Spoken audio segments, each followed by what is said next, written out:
Dito po tayo sa labas ng aming bahay. Pag winter po, napakaganda po talaga ang tanawin sa front yard po ng aming bahay dahil yung mga bulaklak siglabasan. And normally, napakadaming bee po dito every day, every afternoon. Hi! Good morning! Welcome to Maria Lesson Channel. Long time no see guys! Na-miss ko po kayong lahat. At ngayon lang po ulit nakapag-vlog si Maria Lesson. And of course, today's video, may update po ako sa visa po ng dalawa kong kapatid na dadalhin po dito sa Australia. Bago ang lahat, bago po tayo mag-chika, itour ko po muna kayo dito sa aming bulaklak dahil once a year lang po talaga ito na bulaklak. Only in winter.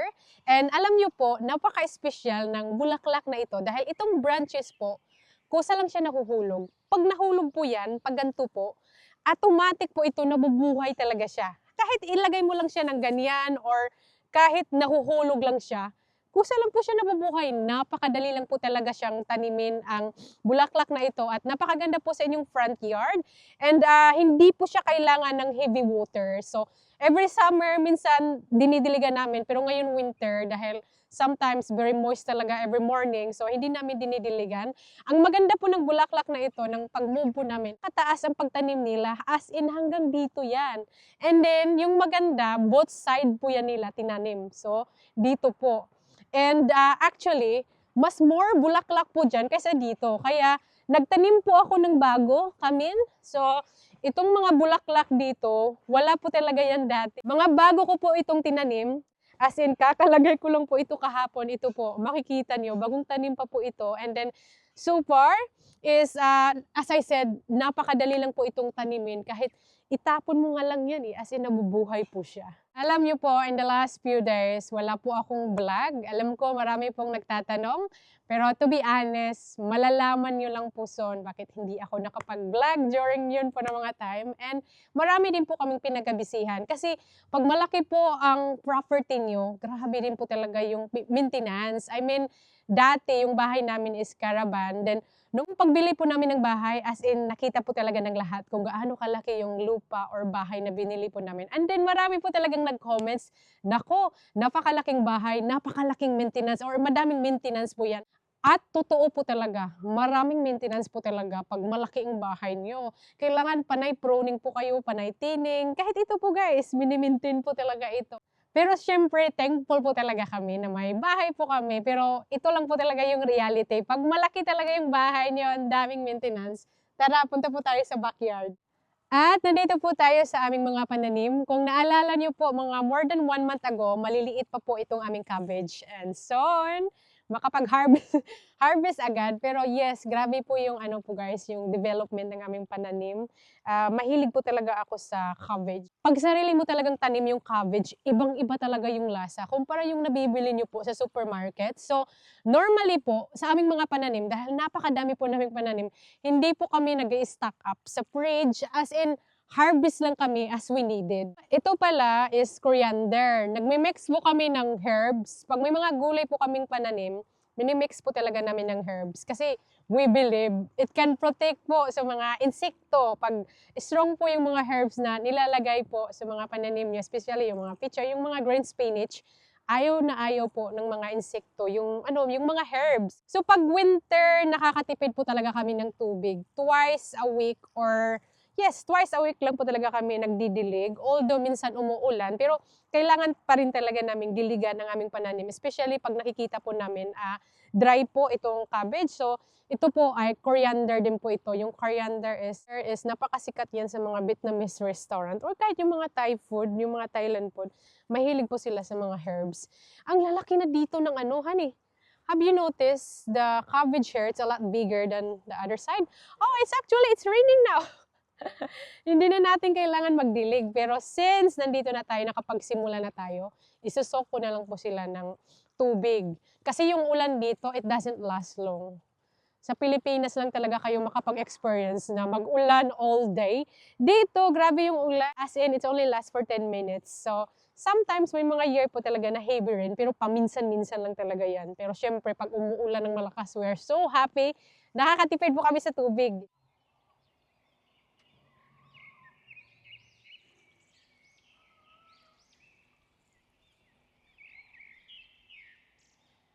Pag winter, mahina or very slow po ang pag-grow po ng inyong pananim. So ito po guys, ito yung Chinese cabbage. Actually, akala ko po talaga insekto ang umaatake dito. And then, suddenly, we come out around night time. Napakadaming snail pala, sila pala ang umaatake. Akala ko insekto po talaga. And yes, Chinese cabbage po yan. And itong spring onions po namin, ngayon lang po ako as in nakakita. Mulaklak pala sila. So, ganito na siguro pag finishing na po ang spring onions. And yes, dito po ay yung talong hindi na po tinanggal ni Dave kasi sabi niya baka mabubuhay. Tingnan lang po namin. And ito po yung celery. Yung celery po guys, matagal po ito bago ready po siya i-harvest. Ilang weeks din po yan. And ito yung cauliflower po namin guys, malaki na. So hopefully ay may ma-harvest po kami dyan soon. At ito na po ang tinanim ko pong carrots. Mga more than 5 weeks ago na po ito. And hindi ko alam kung as in makapag-harvest po kami dito ng bunga. Kasi sabi ni Dave, hindi raw maganda yung carrots pag transplant nyo po. Maganda raw po pag i-direct plant po talaga siya sa lupa. Pero tingnan ko po siya kasi ang sabi doon sa sulat, mga 5 to 6 weeks lang daw po. Hala! Honey, look! This! Baby one! So, we're not expecting na baka malalaki ang ma-harvest namin dito like in the supermarket. But let's say, kasi parang napa-excited na ako. Tingnan nyo guys. At least mayroon ng magandang start. Dito, same pa rin po talaga. Always green na green po talaga dito. Lalong-lalo na po yung namin silver bait. Almost mag 1 year na po yan. And marami kami ditong tinanim na broccoli and panay harvest lang po kami and then nagtanim po kami ng bagong broccoli. So, yung ginawa po namin para continue lang po talaga yung harvesting namin, nagtatanim po kami, let's say, this week. And then in the next 2 to 3 weeks, magtatanim naman po kami ng bago. Kasi ang hirap pag lahat talaga sila sigbunga and then hindi po kami makapag-keep up na kakainin talaga siya lahat. Baka masayang lang po. So, yan po ang style na ginagawa po namin. And ito po yung kale po namin. It looks very healthy. At least, hindi po siya naaatake. Kasi, nung last time nagtanim po kami ng kale, summer po yun. And halos wala kang makita sa dahon po talaga na puro po talaga kinakain siya ng insekto. And ito po yung blueberries po namin. So, yung blueberries po, maganda po ito itanim sa yung sa parang sa bag or sa balde. Hindi po gusto ng blueberries pag itatanim nyo po siya, direct po talaga sa lupa. Meron po itong specific need na soil. Kaya, hindi muna namin tinanim. Kailangan po namin bibili ng malalaking pot para po meron po talaga. Success po talaga ang bunga. Pag ready na po namin yan itatanim. And dito, open area po talaga dito na garden bed. Panay extension po kami. Ito po yung tinanim po namin 4 weeks ago. Another broccoli. So, dito rin po ay broccoli rin po dito. And dito po ay bombay. Onions. Onions po. And ito rin po ay onions. Red onions po siya. So, sa Siargao po ay tawag po sa amin ay bombay. Hindi po yung specific na tinatawag ko yung ibang lahi. Bombay po sa amin sa Siargao. And malalaki na po ito na broccoli. Actually, yung broccoli na ito ay baby broccoli po siya. Hindi po ito lalaki. Kagaya po yan na broccoli. That's a green dragon broccoli. Ito po ay baby broccoli. Malalaki na po siya sa ganyang size 4 weeks ago. And actually, nakikita ko na po yung bunga niya. Pakita ko po sa inyo. Zoom in po tayo. Ito yung bunga. Yan. Lalaki na po ito son. Ito po. Someone's busy. Grabe guys yung dito. Sagbot yan tawag sa amin. Napakadami. Mag-out of control po talaga siya pag hindi tinatanggal ni Dave slowly. Lalong-lalo na po ngayon. Napakabilis po tumubo nila dahil very moist po yung lupa. So dito marami kaming pananim na broccoli, onions, and Chinese cabbage. At tingnan niyo po yung parsley namin. Para talaga siyang bundok na grabe talaga yung bunga. And to the other side naman po, malapit lang, puro po ito broccoli at onion. So yung border niya po ito.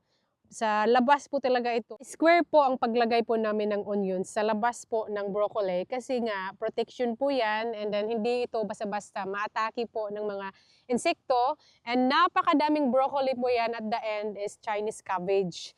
Kaya panay extend po talaga kami sa aming small farm. And dito naman po ay nagtanim po kami ng garlic. So at the moment, hindi pa siya masyadong makikita talaga. And yan po ang tinanim ko po na strawberry before. Nabuhay naman po siya. And ito po yung garlic.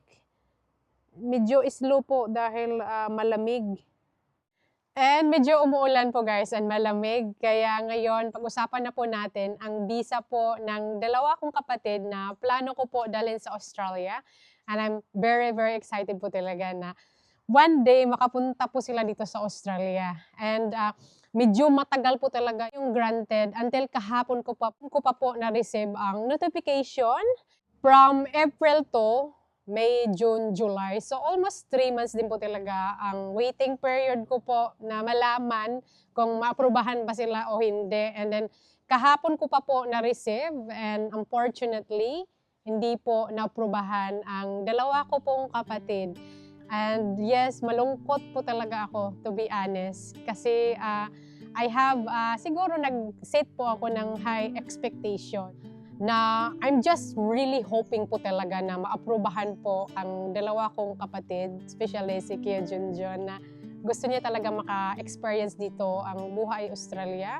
And sa visa po, na tourist visa na ginawa ko, sinabi ko po doon na I will provide everything, yung accommodation, gastusin nila, nag-provide din po ako ng income ko, savings, and then gumawa din po ako ng invitation letters. Actually, yung sinabi ko po sa invitation letters ko po na recently, bumili po kami ng bagong bahay at gustong-gusto ko po na makabisit ang pamilya ko po dito sa Australia. Especially for the first time ko po talaga ma-invite ang pamilya ko po and hindi po talaga naaprubahan. Rejected po ang visa ng dalawa ko pong kapatid and nalungkot po ako nung nabasa ko po kasi as in kahit hindi ko pa po nabasa pero na-receive ko na po yung notification from immigration. Sabi, Amy, refusal. Alam ko na po talaga rejected yon. And then yung one of the reason bakit na-rejected po ang dalawa ko pong kapatid dahil hindi daw po sila nasatisfied ang binigay ko sa kanila, whatever I provide them, na hindi daw sila sapat or hindi sila satisfied na may rason pa daw na babalik ang dalawa kong kapatid sa Pilipinas. So meaning, baka akala nila, baka magtago yung dalawa kong kapatid or pupunta dito sa Australia para makapagtrabaho. I mean, yung sinabi po doon sa sulat, hindi raw intended or reason ang pagpunta ng dalawa kong kapatid dito sa Australia para makabisit. Kaya nireject po nila ang visa ng dalawa kong kapatid. Actually, si Kay Junjun meron pong trabaho. So, siguro kahit meron siyang trabaho, hindi sapat yung income niya na babalik daw siya sa Pilipinas. Pero syempre, hindi talaga yun ang purpose ko or intended ko po na invite ko sila dito sa Australia para patrabahuin. Ang gusto ko lang po talaga para maka-experience po sila dito sa Australia, makabisit po sa aming bahay. Siyempre, yun po ang sa side ko. Yun po ang rason bakit po i-invite ko po ang dalawa kong kapatid dito sa Australia. Ang dami ko po talagang plano na looking forward kung saan po kami mag-explore. And anyway, wala tayong magawa kundi tatanggapin po talaga. Dahil final decision na po nila yon, hindi na po pwede i-reverse yun. I believe may rason bakit hindi po naaprubahan and naniniwala po talaga ako na doesn't mean na may hinihiling po tayo agad-agad mangyayari or ibibigay agad ni Lord. Alam ko meron pong rason bakit hindi naaprubahan this time. And malay po natin, balang araw, baka mag-apply po ulit. If ever may mga na po akong mali na provide sa kanila, makorek po natin yan. So this time, mag-move on na po ako. Actually, sinabihan ko, ang pinakaunang tao na sinabihan ko na na-reject po yung visa. Yung dalawa kong kapatid, si Kia Junjun. Alam niyo po ba yung sabi nila? Natawa na lang talaga ako sa reply ni Kia Junjun kasi sabi niya, siguro mga pangit yung mukha namin kaya hindi na-aprobahan papunta sa Australia. Natawa na lang ako kasi instead mag-sad sila, ginawa na lang nilang joke kasi alam nila naman talaga na ang hirap pasukin ng Australia. Kaya natawa na lang talaga ako din sa reply ni Kuya Junjun. Maraming nangungumusta kan sa Buster. So sa Buster is doing alright. Still, guwapo pa rin. What do you got? Ha? We making a vacation. Sobrang excited. So, bumili po kami ng irrigation. Water system po yan. Yung mga automatic na lang po namin i-on. Since marami na po kaming pananim. And si Sylvester is so excited because what are you gonna do with that? Gonna put this in my garden in the shortcut. In your garden? In the shortcut. This way, this way, this. Okay, show me. Can you please show me? So, si Sylvester same pa rin. Sobrang energetic and is very strong daw. So, actually, nag-start na po kami the other day. Ito po, pinalitan po namin ng bago dahil yung iba luma na po and marami na pong butas. Tapos si Sylvester na-inspired. Mag-ano daw rin po siya, mag-sit up. Pero that's di ganyan kadali mag-sit up ng ano po guys, itong irrigation. So makikita niyo po, ayan, nung sinumulan po namin yung kahapon. Friend of ours, actually tinulungan po kami na i-sit up ito dahil malaking tipid po yun, yung kami lang po ang gumagawa ng ito. Hi guys, we're gonna harvest eggs and pack the chooks. This is my chooks. This is my friend Tyree. Got another chook. It's Frudia. I'll show you the one is the boss. Which one? This one, the very fluffy one. And let's collect eggs. Ooh, there's a We got so many eggs there. okay. We haven't harvested for a long time. Hindi Two. po kami nag-harvest at least in the three, last 2 to 3 days dahil four, malamig. Thank you, Sylvester. 5, Oh, six, there's chooks eating. He said, oh no, you're harvesting my Six. eggs. Look, Sylvester, they're behind you. yes. And I'll leave one Okay. for the chooks. You leave one for the chooks? Yes. Oh, it's so kind. Malamig, Chucky. Look. Muulan ba sa labas? Oh, that's a lot of eggs, Sylvester. Yes. Like skip counting. Other side. Is the chooks upset? No. Lots. Lots. Hooray! We can make an omelette soon when we're done. Okay, thanks for the eggs, chooks. Thanks for the eggs, chooks. And thank you for laying the eggs, Timmy. Oh no, it's raining. We have to go inside. Let's make an omelette. Pasok muna tayo sa bahay dahil gusto ko sana i-harvest yung ampalaya, yung last season na po dahil unti-unti na po namamatay ang aming ampalaya. Pero umuulan, gusto ko sana ipakita sa vlog. Actually, since hindi ako nakapag-vlog ng matagal, nag-arrange po ako dito ng mga furniture. Nilagay ko po dito yung coffee table kasi sometimes yung visitor po namin, dito po sila sa side ng namin, door pumupunta. So I thought, para pagpasok po nila, automatic dito, pwedeng umupo. And then, meron po akong kaibigan na napakabait. Binibigyan niya ako palagi ng bilips. Alam niyo po ba yung dahon ng paminta? Ang dami niyang binigay sa akin. And syempre, binibili ito sa supermarket. Libre na po. Tapos, ito rin po, nag-drop din po sila ng oranges, mandarin. And ito po talaga ang maganda dahil nagsishare po ako ng mga gulay sa mga friends ko. And then, later on, may binibigay sila sa amin. And this is very fresh mandarin. Napakasarap kasi alam nyo dati, nung namimitas po kami, alam na alam ko talaga yung fresh mandarin. I want the small one. It's so good. I'm gonna take a beat. Sobrang fresh.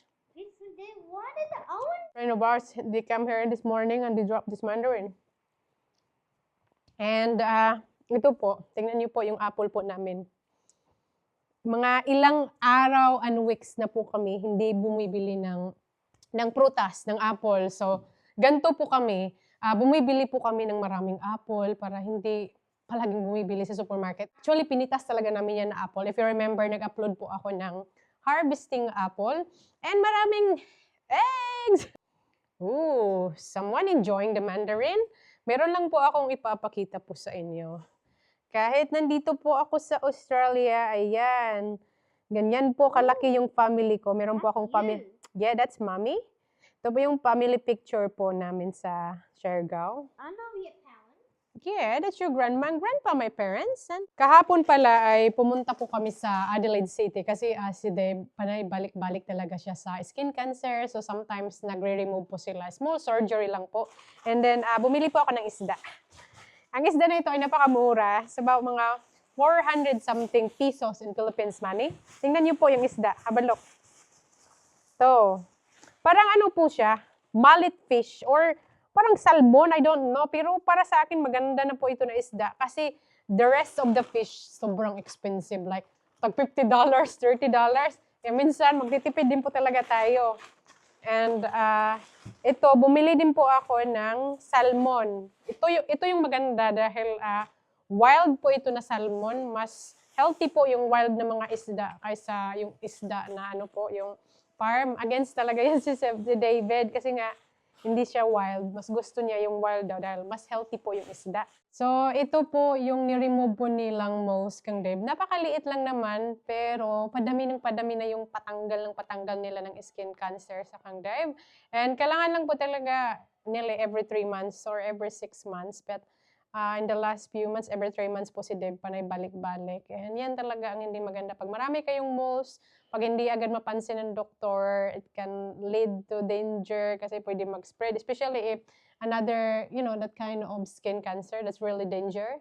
Melanoma? Melanoma, kasi yung parents ni Deb, meron po yun, melanoma. Lucky, na-remove po agad. Kaya si Deb talaga palagi yan nagmo-monitor sa mga skin cancer niya. Kasi panay balik, panay tubo, it just keep coming back, doesn't it? Yeah. So there, been just keep going back to the doctor, back and forth. Adelaide City from us is about 3 to 4 hours to drive because sometimes we have to stop, especially with Sebastian. And that's all for today's video, guys. Alam ko hindi masyadong positive or good news po sa visa po ng mga kapatid ko.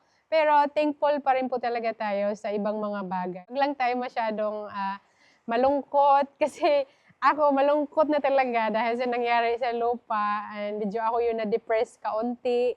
And ganito lang po talaga ako. Although malungkot ako deep inside, makikita niyo mukha akong masaya, smiling. Pero yes, bilang vlogger na nagbibigay ng inspiration po sa inyo, minsan din po talaga ako nadidepress. Especially po yung sa last vlog ko about sa lands, mga nangyari. Na-depress po talaga ako. So, may mga time hindi ako makapag-vlog because I'm not okay. Kasi hindi ko masyadong pinipilit ang sarili ko pag hindi ako okay. Parang ayaw kong ipakita yung weakness ko, but at the end of the day, lahat talaga tayo. Minsan, may mga pinagdadaanan tayo. Pero, yes, kailangan lang natin mag-move on and yung sarili lang talaga kasi natin ang makakatulong sa kung ano man mga pinagdadaanan natin. And that's all for today's video, guys. Maraming salamat po sa inyong panonood. Please mag-like and subscribe po sa aking YouTube channel. Pa-favor po mag-hashtag go to 1 million followers dahil malapit na po talaga maabot ko ang 1 million subscriber po. Thank you so much po sa lahat na nagsubaybay at nag-subscribe po sa aking channel. Kung hindi pa po kayo nakapag-subscribe, please pindutin niyo po ang subscribe ngayon po at mag-hashtag po kayo ng go for 1 million subscriber. Thank you po. Bye!